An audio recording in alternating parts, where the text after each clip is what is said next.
Не съвсем, защото мисля, че на Балканите културата е по-различна, отколкото в Европейския съюз като цяло. Може би ще дойде време, в което ще се така приобщим, но ще загубим своята уникалност, а трябва да я пазиме.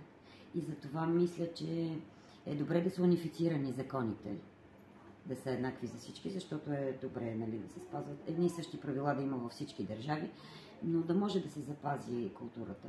И не можем да бъдем еднакви с хората, които имат съвсем друго мислене и живеят по друг начин.